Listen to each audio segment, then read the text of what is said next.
व्हावं व्यक्त माणसाने कधीतरी. तर गुड मॉर्निंग गाईज. वीकेंड होता आणि ॲक्टिव्हिटी चालू केली कियांसोबत डायरेक्ट. सर्व काही आवरलं आणि डायरेक्ट ॲक्टिव्हिटी करायला घेतली. कारण की फादर्स डे होता आणि कियांच्या डॅडासाठी ग्रीटिंग बनवायला घेतलं. आणि ग्रीटिंग बनवता अचानक माझ्याच बाबांची आठवण आली. आजची जनरेशन भावना पटकन व्यक्त करते. लव्ह यू डॅड सहजपणे बोलते. पण आपल्या पिढीत तसं नव्हतंच ना. वडिलांबद्दलचं खूप प्रेम होतं, आजही आहे. पण त्यांच्याबद्दलचा आदर इतका होता की ते प्रेम शब्दात कधी व्यक्तच करता नाही आलं. त्यांनी आपल्यासाठी खूप काही केलं, त्याग केला, काळजी घेतली, हे सगळं दिसत होतं.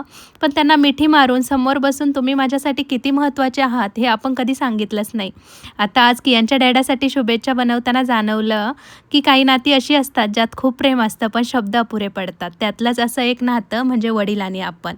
तर बघू शकता कियांनी खरंच खूप छान छान असं ग्रीटिंग बनवलं आणि त्याने स्वतःहून ते बनवलं.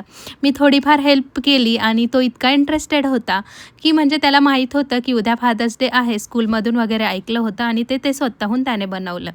त्यानंतर असंच जरा आठवणीत जरा इमोशनल झाल्यासारखंच वाटलं आणि छान असं चला सगळं काही ओके म्हटलं. एक कॉल केला, कॉलवर बोलली मनमोकळं आणि छान असं लगेच कामाला लागली किचनच्या. छान असं चिवडे वगैरे बनवले आणि हा बघू शकता तुम्ही, मी नेहमीच काहीतरी बनवत असते त्यापैकी आज नवीनच एक डाएट चिवडा बनवला आणि तो खूप छान झाला पण.